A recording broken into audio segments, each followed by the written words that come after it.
Today we continue our discussion of the linear regression model, and we expand this model in a way that it will include multiple regressors instead of a single regressor.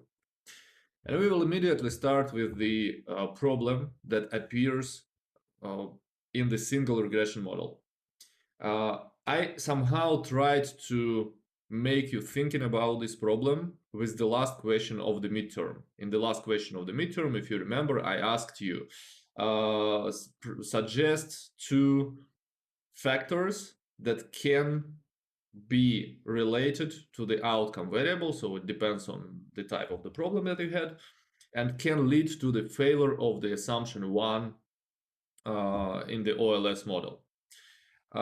That's exactly the starting point for today's discussion. So we know from the lecture 4 that beta 1 hat, so the estimator of beta 1, can be represented in the following way. So we had the derivation of this in the lecture number 4. If you're somehow interested in this, if you need to refresh this, go there and watch the slides. So this is already the result.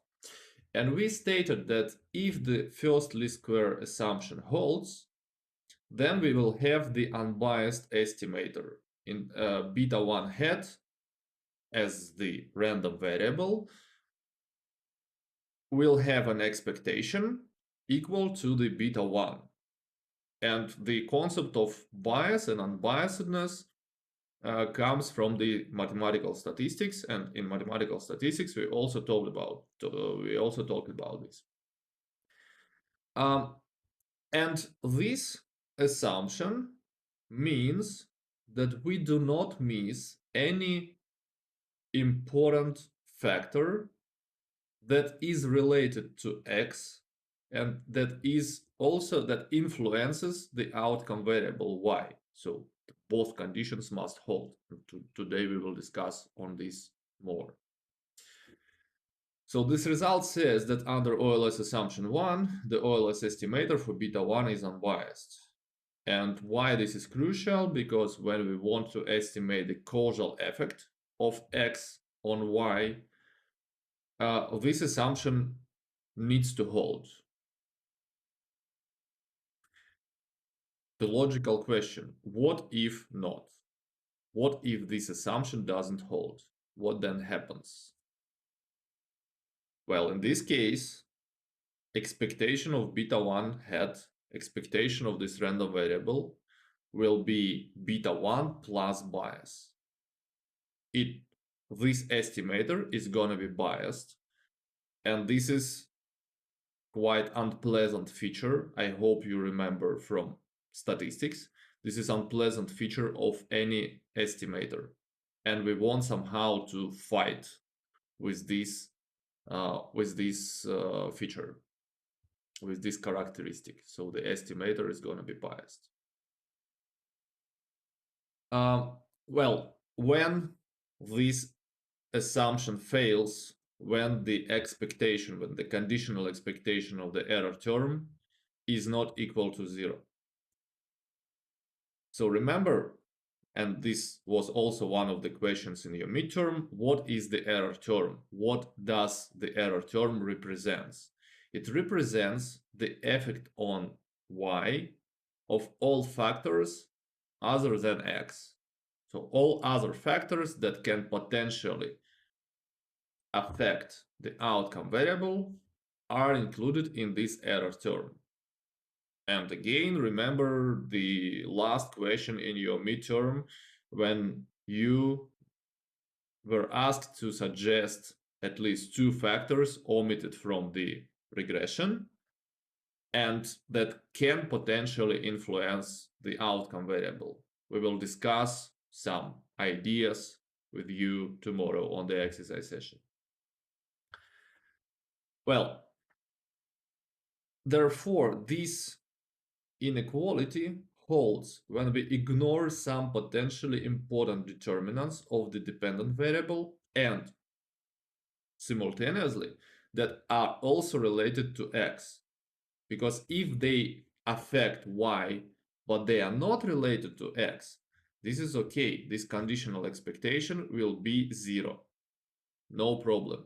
But this conditional expectation is not 0 when these factors inside the error terms are related to x. They are somehow, let's say, correlated. They are somehow connected to the x. For example, when we talk about our regression of the test scores on the class size, we still continue the same example. What are the factors that can lead to the failure of assumption number 1? Any ideas?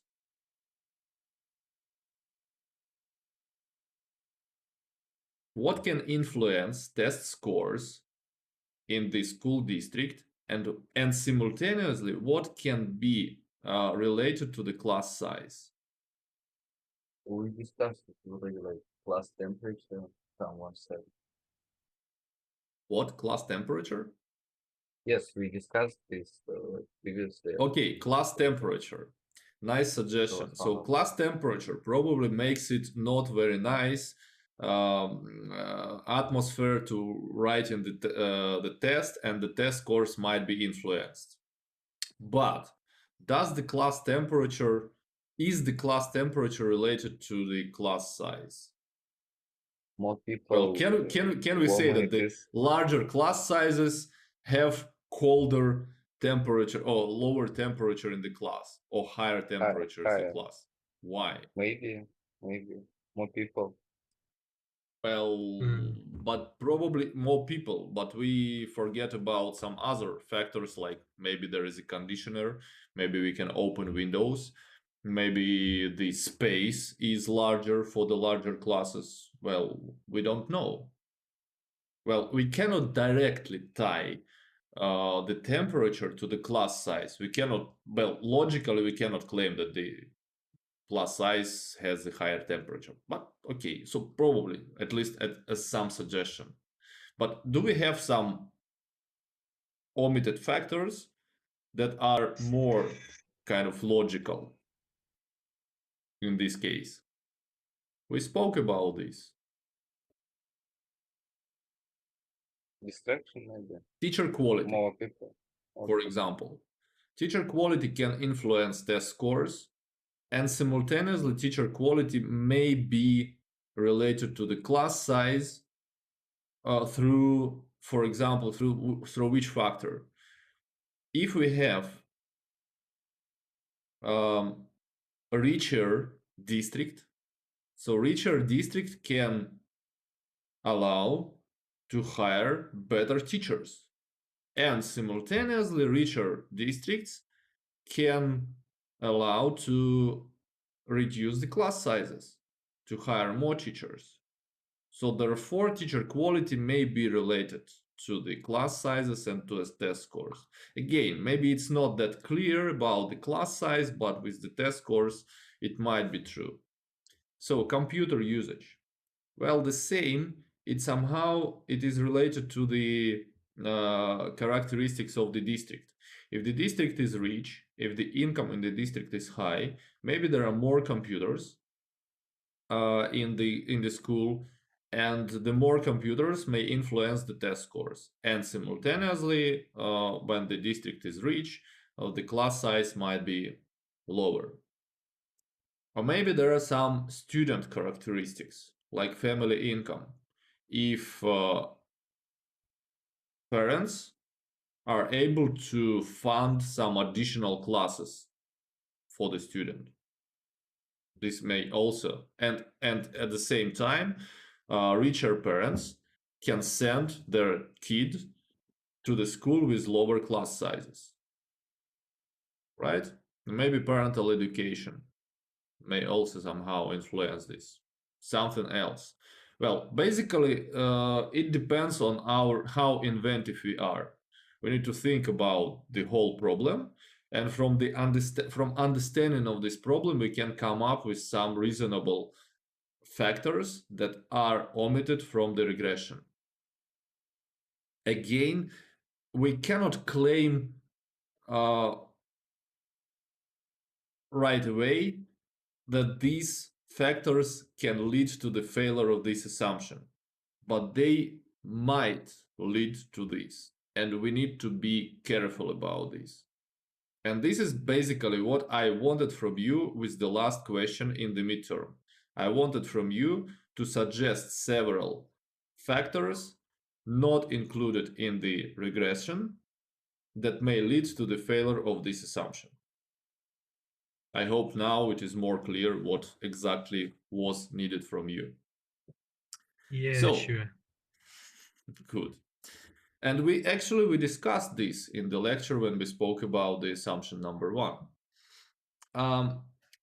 Just an illustration. What happens if we forget about some important factors? So when excluded factors are important and why they are and when they are not important. So for example, should we care about everything that is listed here? Should we care about teacher quality, computer usage, family income, parental education, temperature in the classroom, and so on?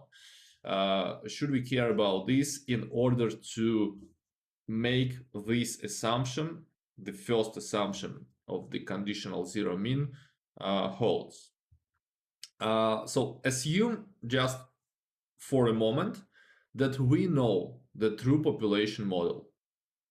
Of course, we don't know this, but assume that it is given to us. And we know that the true population model consists of 2 factors. One factor x1 and the other factor x2.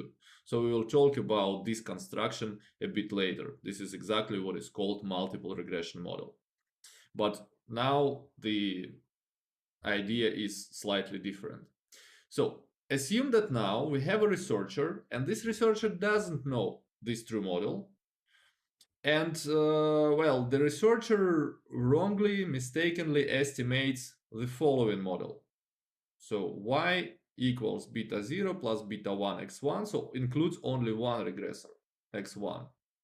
And then there is an error term v, and this v includes these 2 factors, right? So v equals this. But the researcher doesn't know. Well, basically, this is exactly what we have done in the previous lectures. We took student to teacher ratio as x1, we included it here, but probably we don't know, but probably we missed another factor which is important, and our error term includes this another factor, x2,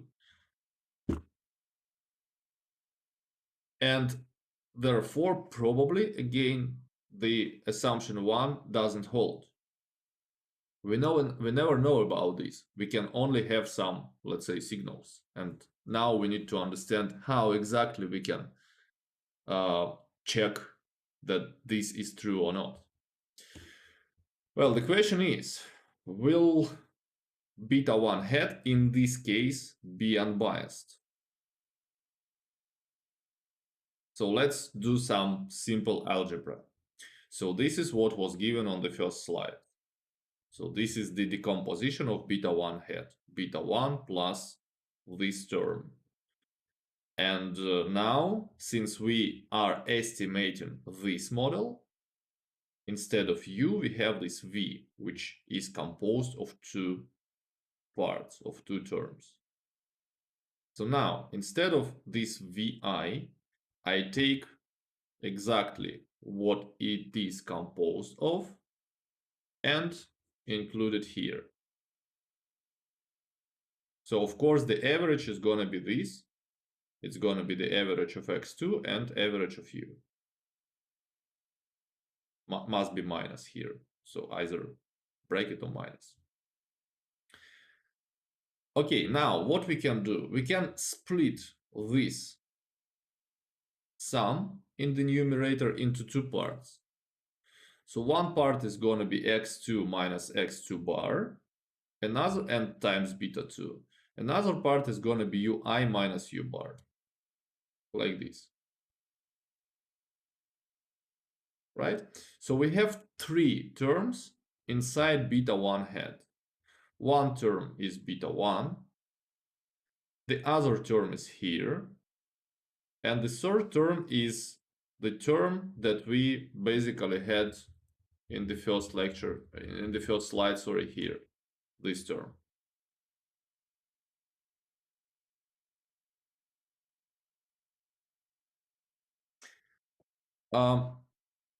Is there any idea what's that in the numerator?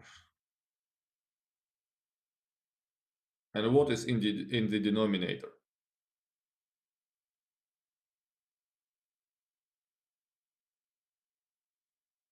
I guess no. Like deviations, but the covariance. whole thing, it's covariance. Yes, if you divide this by n minus 1, this is a sample covariance. If you divide this by n minus 1, this is going to be sample variance of x1. Good. So it's here.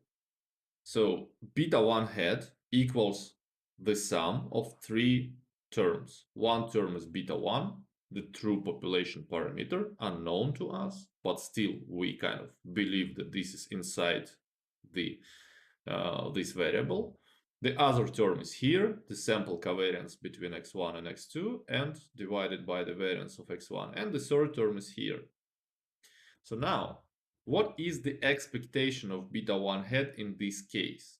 This expectation equals to the beta 1 plus beta 2 multiplied by the population covariance of x1 and x2 divided by the population variance. Why? Because the expectation of sample covariance is the population covariance. The expectation of the sample variance is the population variance. The expectation of this term, given that assumption holds, given that u and x1 are not related, this is 0. Because the error term must be not related, like in the true model, right? So the u is the error term from the true model. And we believe that assumption 1 in the true model holds. But in this model, v can be related to x, and assumption 1 for this model might not hold. And this is exactly what we see here. So look, the bias of beta 1 hat is this term.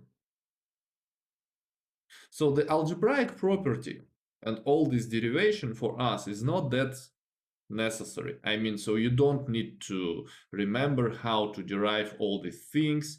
If you will continue working with econometrics in your next, I don't know, studies, maybe you will go on the master program in economics and you will be doing more advanced econometrics, then you will need it.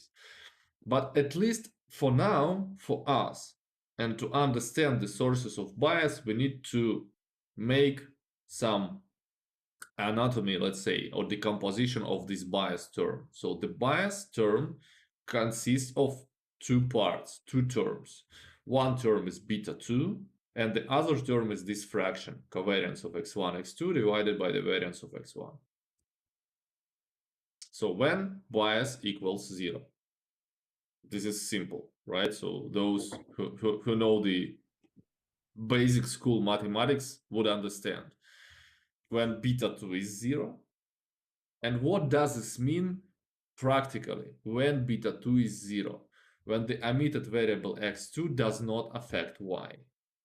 When For example, x1 and x2 are not or when covariance between x1 and x2 is 0, when omitted variable x2 is not correlated with x1. Yes. Well, this is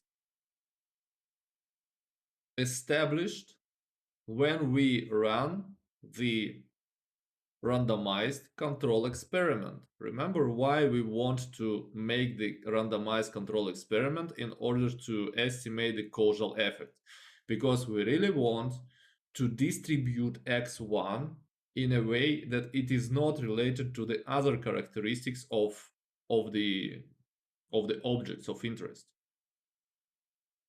If you want to test whether the new vaccine works or doesn't work, this randomization needs to be done because you want to make sure that vaccination is not related to the health state, to the state of health of the person, to the maybe the willingness to make this vaccine or something like this. So it must be unrelated to all the other factors, and you want to extract only the causal effect of one particular factor of interest.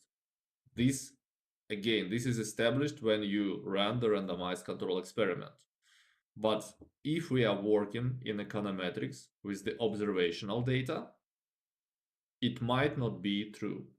This covariance might be non-zero. And in this case, we are in trouble because we have this bias. So otherwise, if these two conditions, if one of these conditions, because we don't need these two conditions to hold simultaneously, but if one of these conditions doesn't hold, then the estimator of x1 is biased, and it leads to the incorrect estimation of the causal effects. So remember, what was the causal effect? If I change xy by, let's say, 1 unit, y changes by beta 1 units. You also had these questions in the midterm. And now we are in the situation when we claim, well, if x1 is biased, then we cannot believe our previous claim. We cannot believe that changing x1 by 1 unit leads to beta 1 head change in the outcome variable. So what can we do? Well, before talking about the possible amendments of this, let's also work with the decomposition of this bias more precisely. So we have this formula for the bias, and we can evaluate the direction of bias given this formula. This is very simple. Look, again, if you know the basic mathematics. If beta 2 is positive, what does this mean? If x2, increase in x2 leads to increase in y, and covariance of x1 and x2 is also positive, then the direction of bias is going to be positive. So we will be constantly estimating the higher effect than the true effect. So it's going to be true beta 1 plus something positive. If beta 2 is negative, then bias is going to be negative. So we will be constantly estimating beta 1 minus something. So we will underestimate the effect of our variable of interest.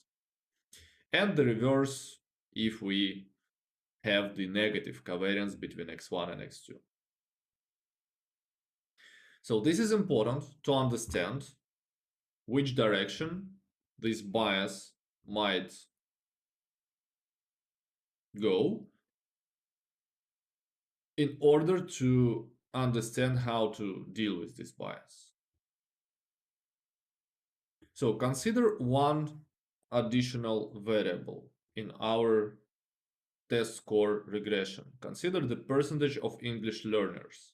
So those students from the families who are immigrants. So we are talking about California. So in the California, there might be some immigrants, and their kids go to schools, and those kids are not that nice in speaking English. So they will take English classes, and we can use this variable to measure these characteristics of a district. So if a school district has large fraction of immigrants, so then potentially schools are gonna have higher percentage of English learner students. Okay, so what we can suggest, if a district has more immigrants, what might be the effect of this variable on the test score? What would you expect? Would you expect higher or lower test scores in districts where there are more immigrants? what would we expect for beta 2? Well, imagine we have two districts. One district has 0 immigrants and another district have, let's say, 50% of immigrants.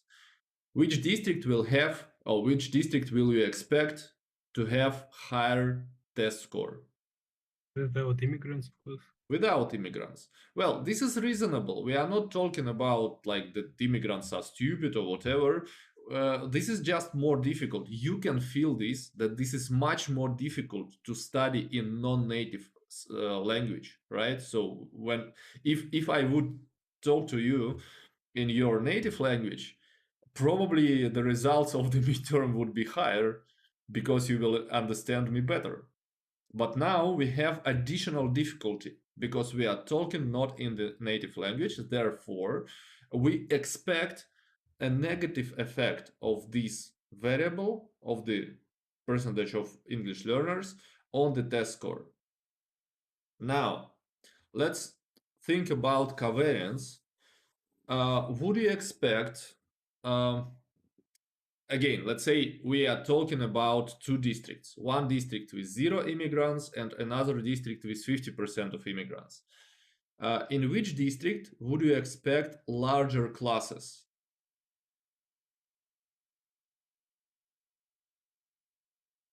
If you would expect larger classes, if you think that they are related. With the immigrants? No.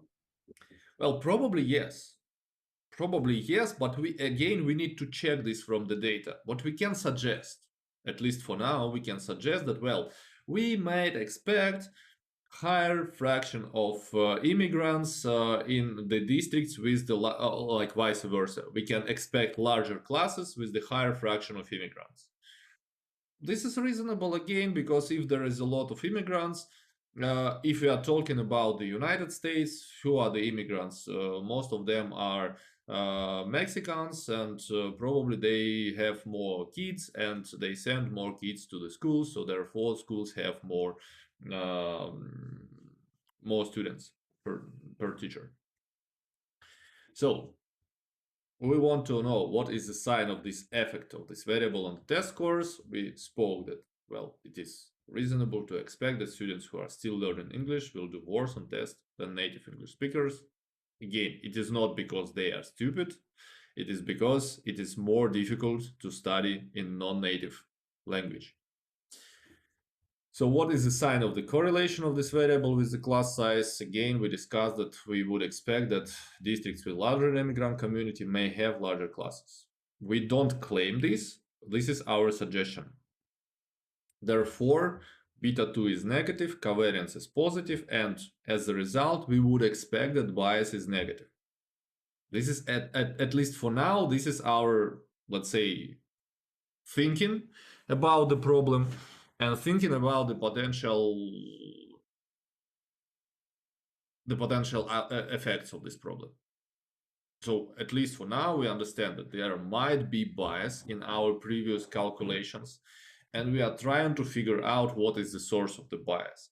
That's what I told you in the beginning of this course. It's not only about mathematics, it's also about thinking and about understanding the processes, about understanding life, let's say. But of course, we need to support our claims with some mathematics and with some numbers, not to be, let's say, just speculating on these problems. Well, it means that OLS estimator in the model with one regressor from our previous lectures could incorrectly estimate the causal effect of the student-teacher ratio on test scores. Could. We don't claim that it does incorrectly estimate, but at least for now, we suggest that it could estimate the causal effect wrongly.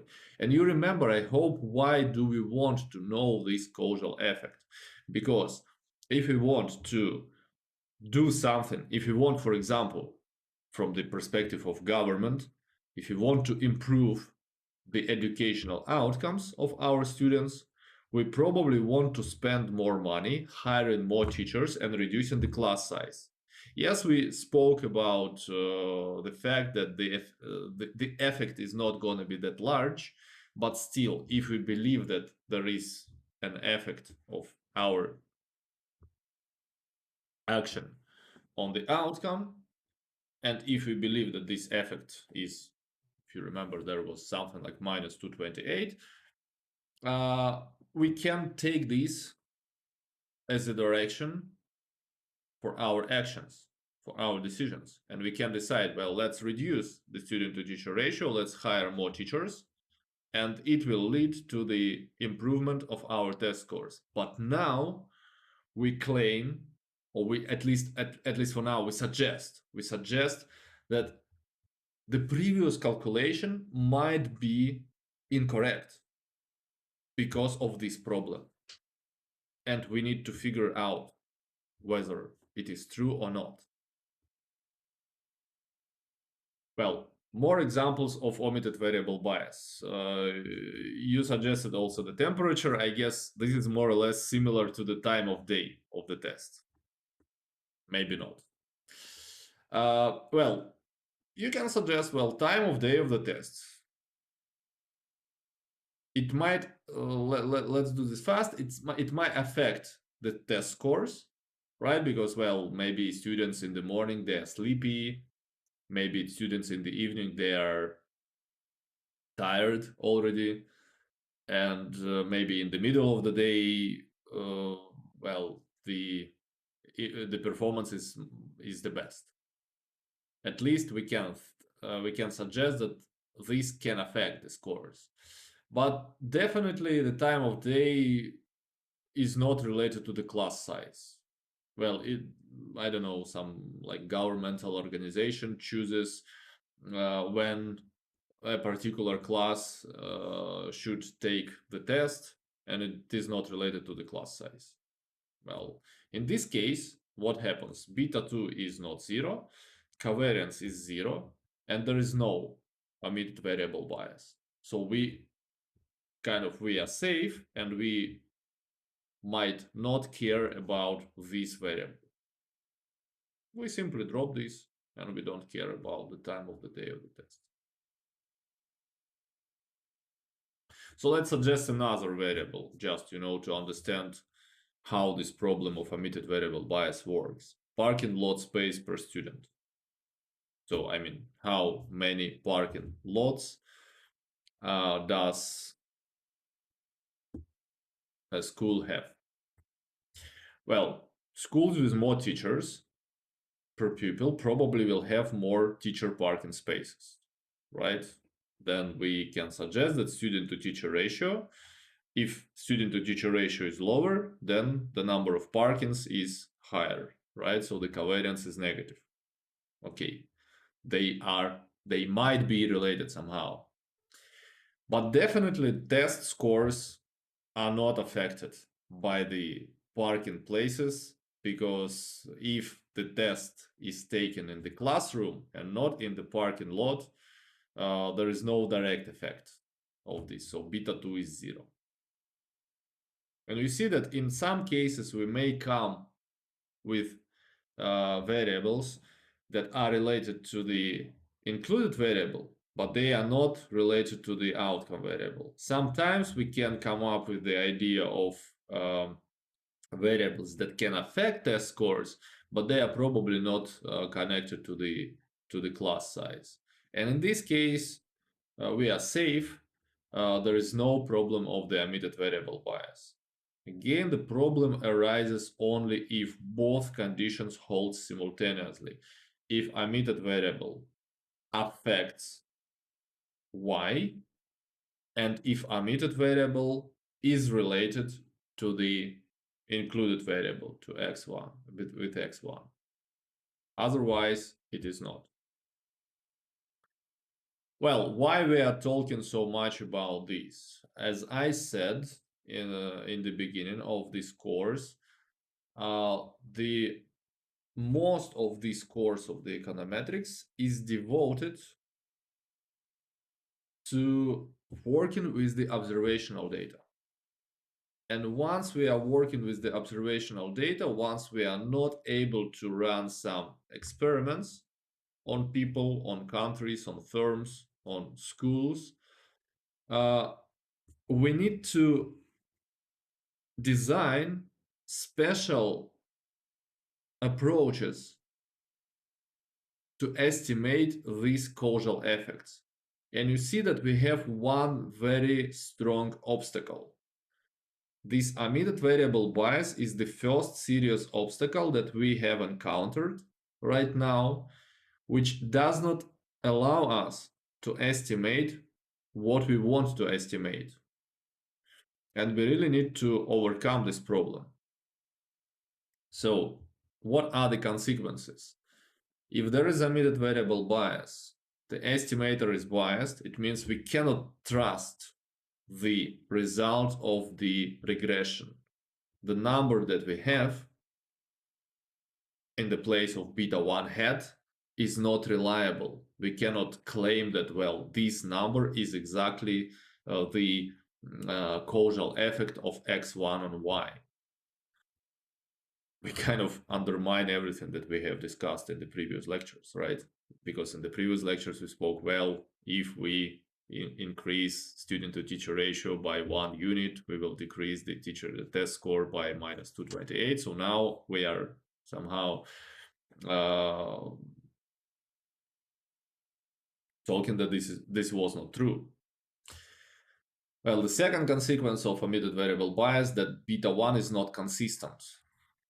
Just to refresh, consistency means that if I increase my sample, if the sample size goes to infinity, then estimator goes in probability to beta 1 in our case, right? So goes in probability to the true parameter. In our case, it is not true. So this additional term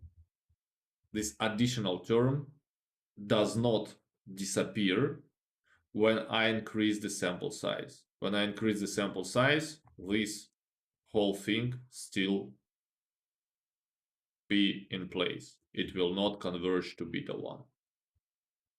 And well, there is no way I cannot kill this bias with the help of increasing my sample size. So what to do? Yeah, so this is what we spoke about this right now. So the estimated causal effect will be misleading. What should we do?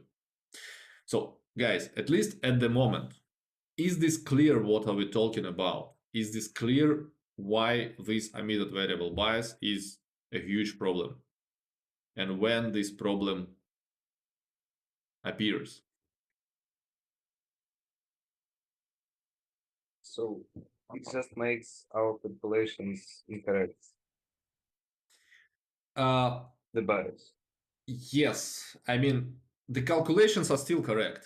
The interpretation of our calculations are not going to be correct. So when we watch at the estimate of beta 1, we cannot claim anymore that this number represents the true causal effect, because the expectation of this random variable now is not beta 1. This expectation is biased either positively or negatively, because we have not because we have some omitted variables. So try to think about this problem till tomorrow from the perspective of your midterm exercises. In the midterm exercises, you had this question, the last question about the omitted variables, and we will try to discuss with you, because there were like 3 problems about what was there? One about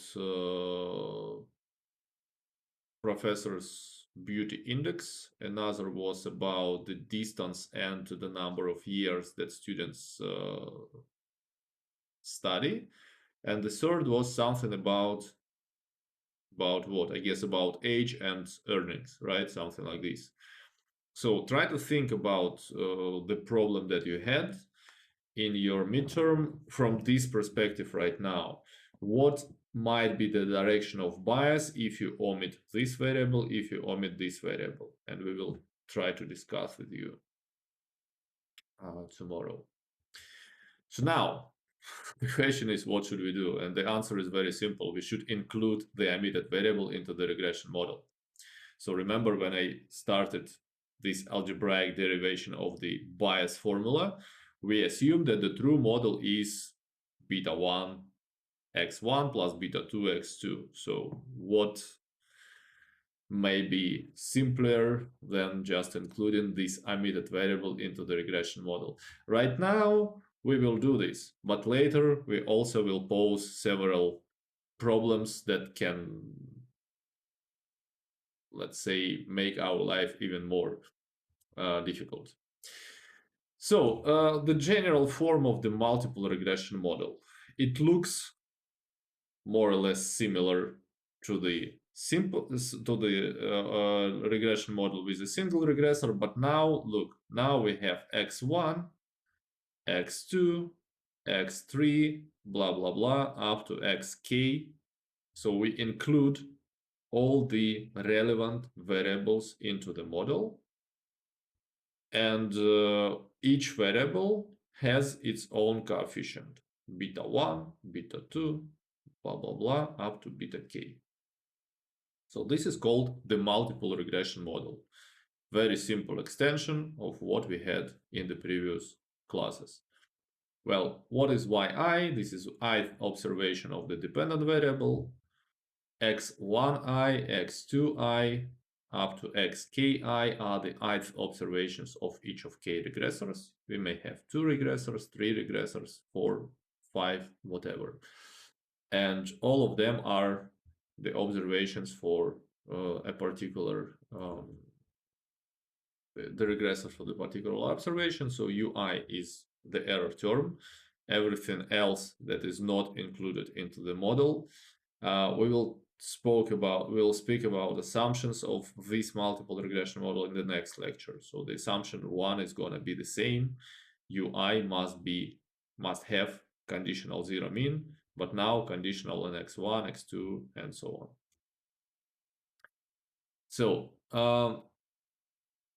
remembering the terminology from the previous lecture, from the previous topics, we also have the population regression line, which is the conditional expectation of y given values of all regressors right now. So conditional expectation of y given value of x1. So if I know the number of x1, x2, up to xk, so there might be the closing brackets here. So this is just beta 0 plus beta 1 x1 plus beta 2 x2 plus and so on. Wait, sorry. Yeah, so the conditional expectation, of course, does not contain the error term, because the conditional expectation means that we know betas and we plug the values of x's and we compute the value of y. The logic is exactly the same as for this regression model with a single regressor. Now we have more factors included in the model. The terminology here is the same. Beta 1 is called the slope coefficient on x1. So now you need to be more precise, because in the single regression model we had only intercept and slope. Now we have several slopes, k slopes, right? Beta 1, beta 2, up to beta k, all of them are slopes. So therefore we need to specify that beta 1 is the slope coefficient on x1. In some books, when you practically apply econometrics, or when you like discuss some theory, it might also be called just the coefficient on x1 without specifying that this is a slope. The coefficient on x1, and everyone understands that we are talking about beta 1. So the same for beta 2. Beta 2 is a slope coefficient on x2 or coefficient on x2, and so on. Well, now what is the interpretation of these coefficients? The interpretation is also similar, but now we need to make it more precise. So the coefficient beta 1 is the expected difference in yi associated with the unit difference in x1.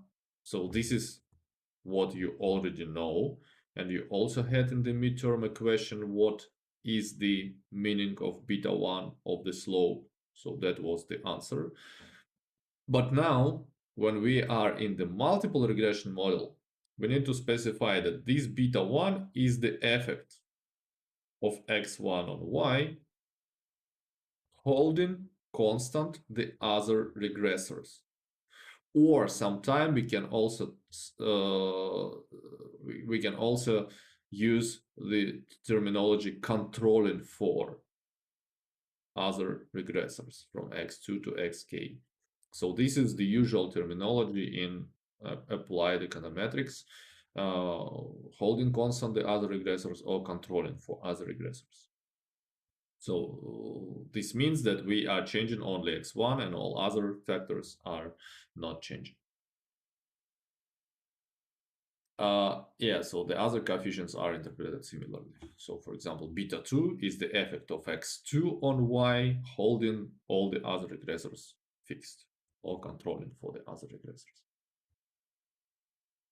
And the interpretation of intercept is exactly the same as the interpretation of intercept in a single regression model. This is the expected value of y when all x's are equal to 0. We also had this question in the midterm, what is intercept? So, speaking more about the interpretation of the slope coefficients, well, let's compare the values of y for two observations with same values of x2 to xk, but with values of x1 that differ by delta x1. So here, y plus delta y equals this. Look, x2 up to xk are just as they are. And here we have x1 plus delta x1. And the other value of y is this. So no change in xy. Now, what is delta y in this case? If I want to derive delta y, this is very simple. So the change in y is delta y is beta 1 times delta x1. So this beta 1 times delta x1. And from here, I can simply rearrange to get that beta 1. The interpretation of beta 1 is delta y divided by delta x1, holding all other variables constant. What's that? If I send delta x1 to 0. So what is the limit of this fraction if delta x1 goes to 0?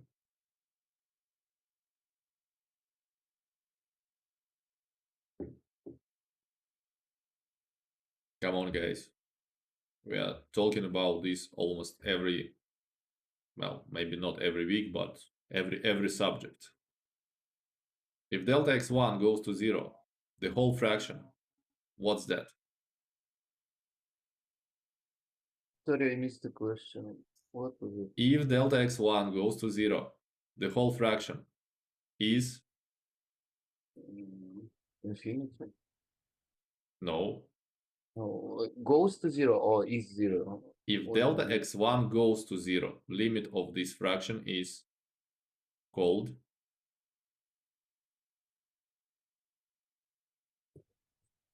What is the special name of this fraction delta y over delta x1 when delta x1 goes to 0?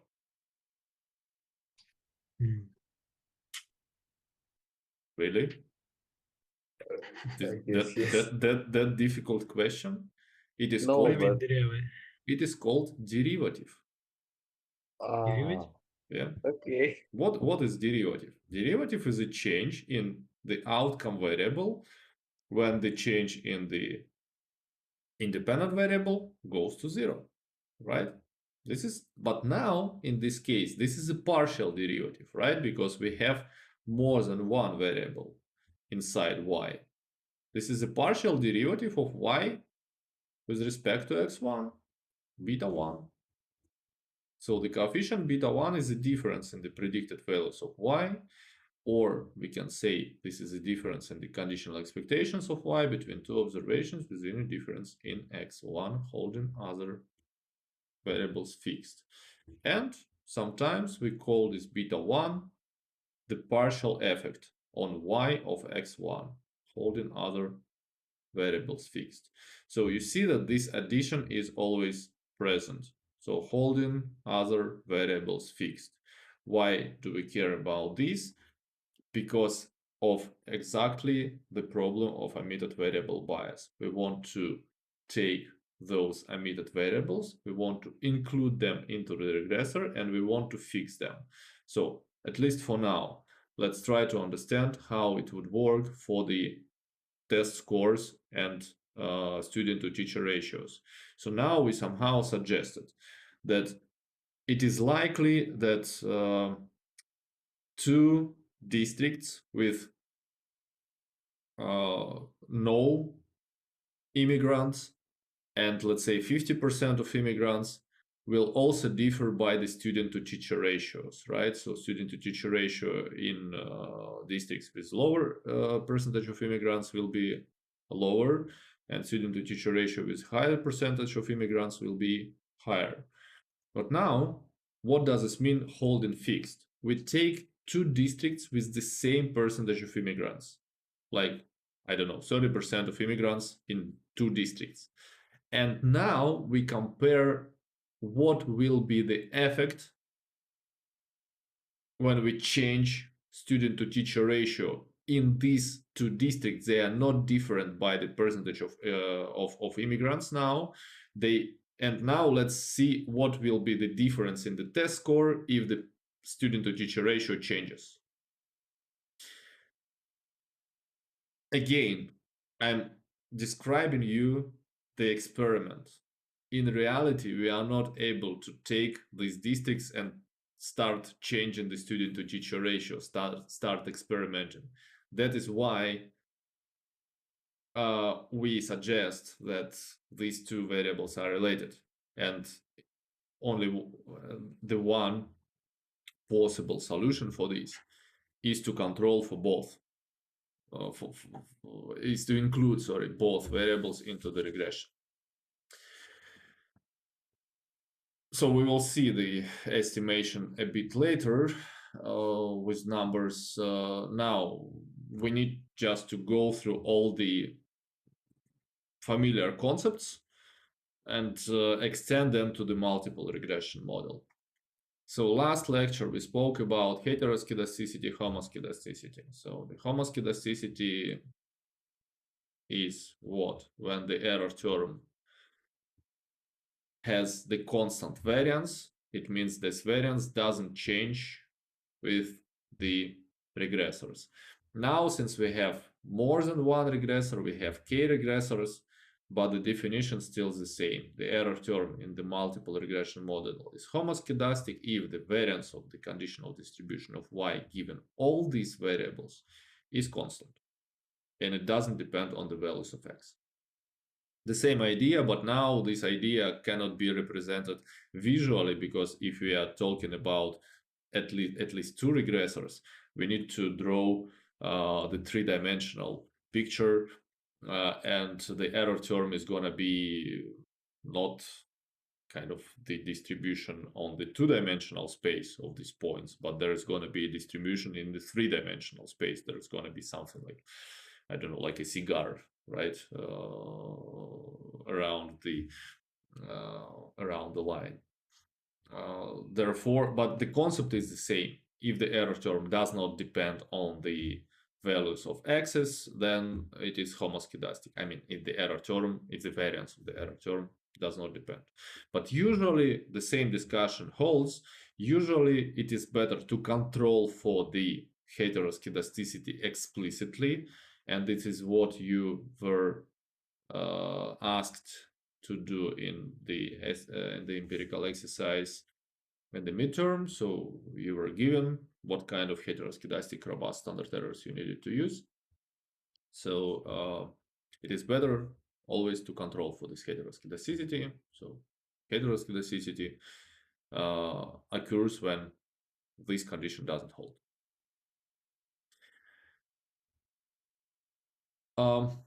Now,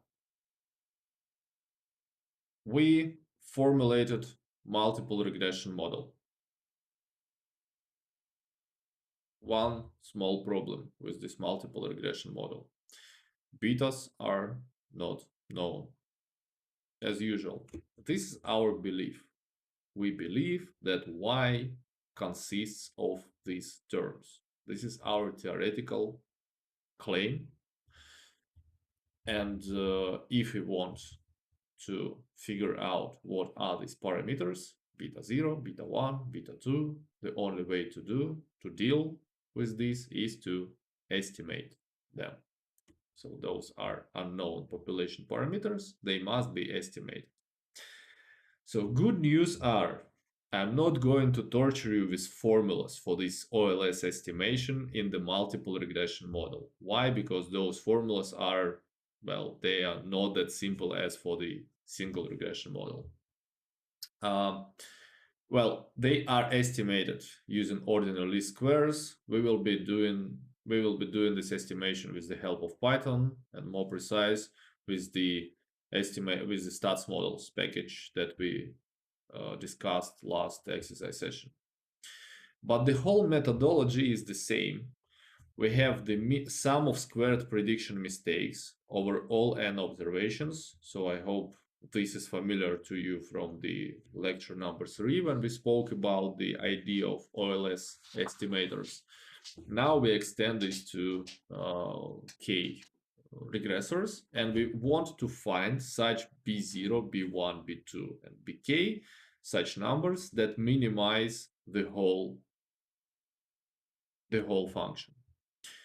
So those estimators are called ordinary least squares estimators, and we will denote them as usual with heads over the letters, so beta 0 head, beta 1 head, and so on.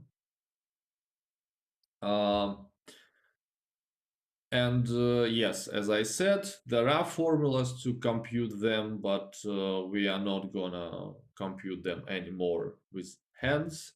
So we will be using Python stats models, and tomorrow in the exercise session, I will show you how to perform all those estimations in the multiple regression model. There is almost no difference with what we already know. And before showing you the example, the terminology. The terminology of OLS is similar to the terminology from the single regression model.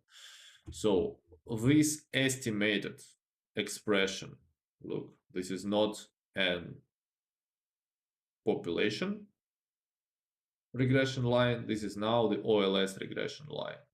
When we put the estimated numbers beta 0 head, beta 1 head, and so on. I will constantly repeat this again and again. These are the outcomes of random variables. Beta 0, beta 1, beta 2 are constants. These numbers depend on the sample. Therefore, they are random because if we change the sample, these numbers will also change. You also had one question in the midterm about this.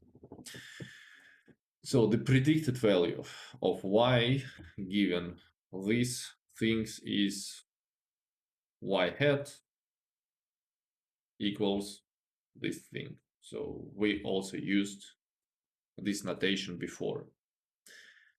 And the residual, the OLS residual, is the difference between the observed value of y and the predicted value of y hat. You see that the terminology is exactly the same as before. So any questions here about the terminology, about the model itself? I guess this is just a repetition. We are repeating all the things from the previous 2 lectures. Yes, so these are the sample counterparts. Yes, exactly. So we are Okay. what we have in this slide.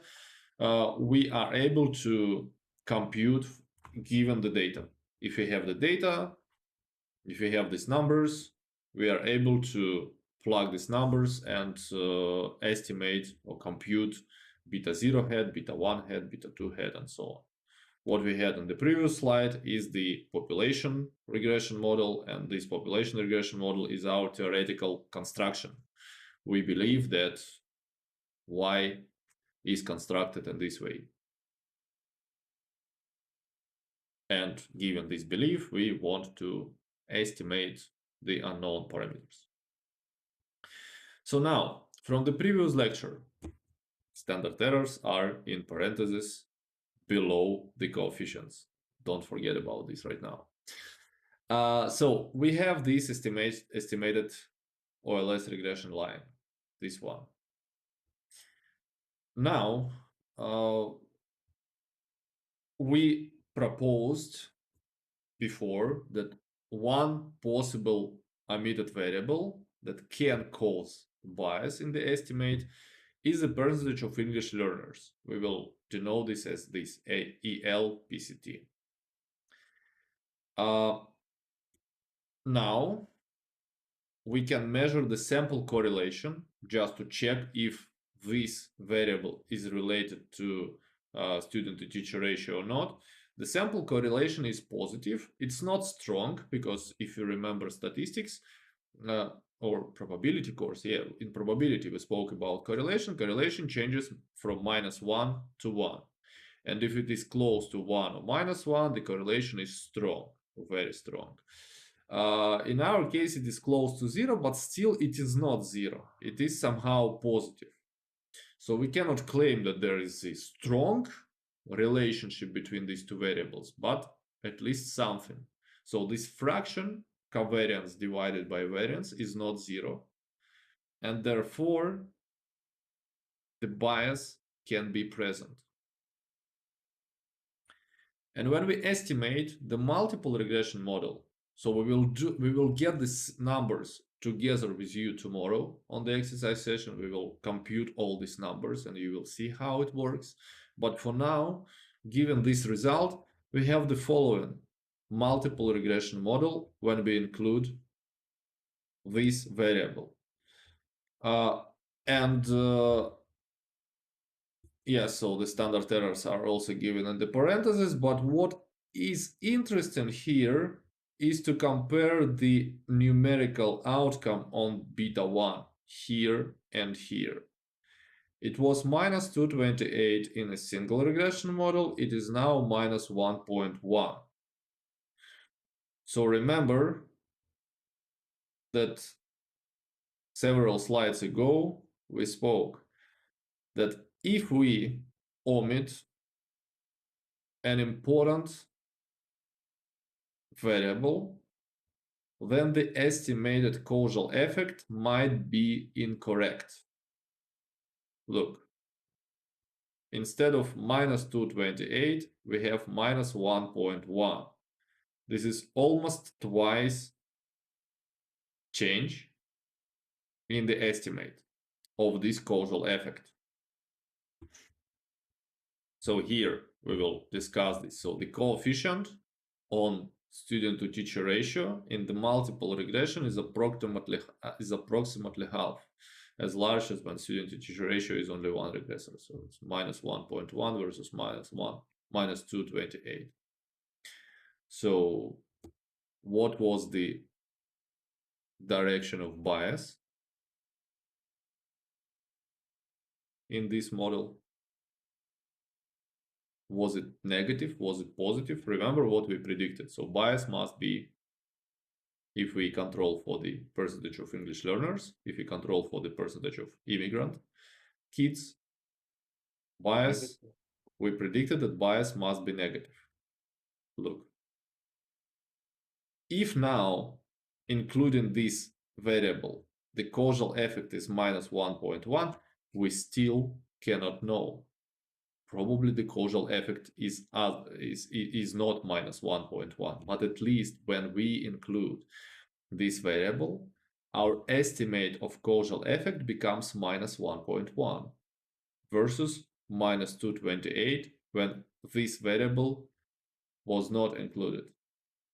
Exactly, the bias was negative because instead of minus 1.1, we had minus 228. So it was minus 1.1 minus bias. And the estimate of this bias is 118, minus 118, sorry. So this difference occurs because the coefficient of the student to teacher ratio in the multiple regression now in this regression holds constant or controls for this variable explicitly. So the percentage of English learners. So now we kind of fix this factor, and this factor does not influence the effect of student to teacher ratio on the test score.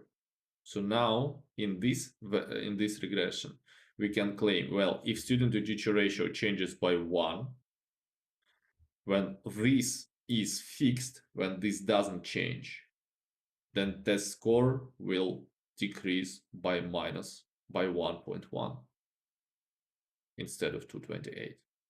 So the effect is much weaker than we expected before. And the reverse. If I reduce student to teacher ratio by 1, then the improvement in test score is going to be 1.1 only. Much weaker effect than before. So why this change occurs? Well, because of the presence of this omitted variable bias. So this is the illustration of what happens if you fail to control for all relevant variables. If you forget about this relevant variable, you can misleadingly come to the conclusion that, well, reduction of this variable by 1 will improve test scores by 228 on average, while if you control this, you would expect only 1.1. And this is, well, we may believe that this is closer to the true effect.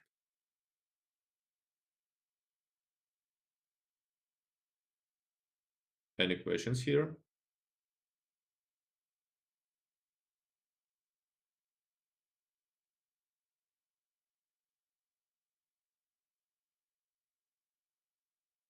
Okay, so think about this in the evening and probably we can discuss this tomorrow. So now a small extension of what we have done. Well, when we include the percent of English learners in the regression, we are able to estimate the effect of class size, controlling for the percent of English learners, right? So we kind of fix this parameter, this variable, this factor, constant, and now we are able to change only the student to teacher ratio part without worrying that percentage of English learners will be also changing. Well, the student to teacher ratio, sometimes in the literature you may see that this is called the variable of interest. I mean, some variable which causal effect you really want to estimate. The percentage of English learners in our regression is called a control variable. So we are not interested in the effect of percentage of English learners. This is not our goal. Our goal from the beginning is to estimate the effect of a class size on a test score. And for us, it does not matter how the percentage of English learners is related to the test score. We include this variable only because we want to correctly estimate the causal effect of a student to teacher ratio. This is the reason. This is why we call this a control variable. So a control variable is not the object of interest in our study. We simply include this to kind of, but if we neglect this variable, it could lead to the omitted variable bias. And we include this just to overcome the problem of the omitted variable bias. So be careful with the terminology. Once you see that something is called a control variable, it means that you include this variable not because you are interested in this variable, but because you want to improve your outcome, improve the quality of the estimation of the causal effect, and you want to solve the problem of omitted variable bias. And for example, one additional variable. We may believe that one more potential omitted variable is learning opportunities. So, but the question is how to measure outside learning opportunities. What does this mean, outside learning opportunities? It means that a student or students in school may study somewhere else, and therefore they may improve their test scores, but this improvement is not related to the class size, it is related to their outside opportunities, right? On the other hand, these outside opportunities may be related to the class size in a way that, so who has better outside learning opportunities? We can measure these opportunities with the economic background of students. An economic background is kind of like a family income or something like this. So basically the idea is that students from rich families, they could study in smaller classes, and this gives them higher grades. And also they can study somewhere else outside of the school and also improve their test scores. We spoke about this. So students from poor families, they probably study in larger classes, and also they don't have an opportunity to study, to have some extra classes outside of the school with some tutors, and therefore their performance on the tests is lower. So we kind of suggest another potentially omitted variable. So in this particular study, the authors use the percentage of students who receive a free or subsidized school lunch, and the variable name is meal PCT. So what does this mean? If students are eligible for this program, if they receive a free lunch or subsidized lunch, their family income is less than some threshold, something like 150% of the poverty line. So, which means that we can identify if a district has a large percentage of receivers of this program, then probably this district has a larger fraction of poor students. And we assume that poor students have lower performance because of these outside learning opportunities, because of lack of these outside learning opportunities. So this measures the fraction of economically disadvantaged children in the district. And if we estimate this regression, look what we have. The coefficient of student to teacher ratio continues to reduce. Now, instead of 1.1, it is 1 minus 1, right? But also, what is interesting here, let's compare this, that the percentage of English learners drops. This coefficient drops as well. So it means that even before, when we included this variable, this estimate was also biased. And it is we are about to finish, so therefore we will discuss this in the next lecture. Should we care about this bias or not? Or only this bias is the object of our interest? Well, the answer is no, because we are not interested in the effect of English of English learners. We are interested in this coefficient. So therefore, this change, well, it doesn't matter so much. But if we can improve our estimate of the causal effect, including this MIL PCT, well, why not? We can also include this. So overall, so today's lecture may be one of the most important lectures in the course because it gives us the understanding once we want to estimate a causal effect of something on something, we need to be really careful and we need to list all the variables that are relevant. And we need to include all these relevant variables into the regression model. Otherwise, the estimated causal effect is going to be misleading and it's going to be incorrectly estimated. So yes, we will continue talking about this in the next lecture. So the conclusion.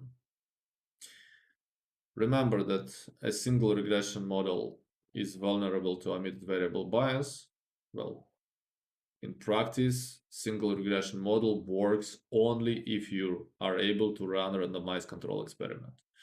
Otherwise, you need to control for the other variables, which we call control variables, in order to estimate the causal effect, or at least in order to increase your chances to estimate the causal effect. Yes, we spoke about the causes of omitted variable bias and about the direction of this omitted variable bias. So two conditions must hold simultaneously, right? So the omitted variable must be a determinant of dependent variable and must be correlated with the regressor. With the multiple regression model, we can overcome this problem to some extent.